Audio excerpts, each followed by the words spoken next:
Hematology, oncology, anti-tumor, antibodies, pharmacology. All right, so for the first oncology, pharmacology section, we're going to be talking about the antibiotics, the anti-tumor antibiotics, okay? Now, what we need to know, once again, is the names. So the names that are in here are bleomycin, dactinomycin, and then we have our anthracyclines. And the most important of the anthracyclines is doxorubicin. Okay, so bleomycin, dactinomycin, and the anthracyclines, which is doxorubicin. Okay, so let's start off with bleomycin.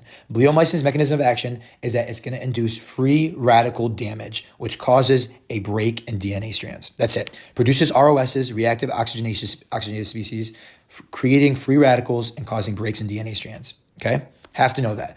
And that's the same thing for anthracyclines. So doxorubicin, bleomycin, and pretty much all anti-tumor antibodies, the way that they work is that they're going to generate our free radicals, which intercalate into the DNA and cause double-stranded DNA breaks, okay?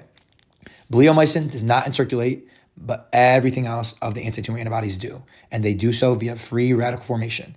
So if you ever see free radical formation, the first thing that should be on your differential for picking what you should do or what type of medication they're talking about, think about the anti-tumor antibiotics, okay? Back to bleomycin. We use it, this is the only time you have to know, is for testicular cancer, okay? And the adverse effect is pulmonary fibrosis. This is so high yield. I can't even imagine how many questions I've seen where they ask me, pulmonary fibrosis, and the patient was taking bleomycin. So bleomycin is your number one thing that should be on your differential for pulmonary fibrosis, okay? If you see someone that has pulmonary fibrosis and they're taking a anti-cancer drug, oncology drug, think about bleomycin. There are others that cause pulmonary fibrosis, so, be keen to it. It's not always bleomycin, but just make sure you know. They can provide the mechanism of action to help you figure it out. Lastly, bleomycin, it inhibits G2 and M phase. It's specific for inhibiting G2 and M phase, okay?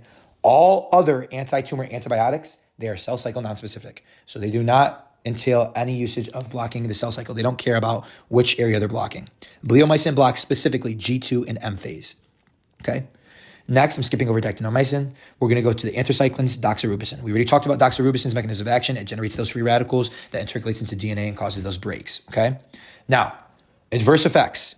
Highest yield thing, the adverse effect is dilated cardiomyopathy, okay? Now, we can prevent dilated cardiomyopathy by providing the patient with dexarazine, okay? So dexarazine is going to really help us prevent the dilated cardiomyopathy adverse effect seen with doxorubicin, okay? That's all you need to know.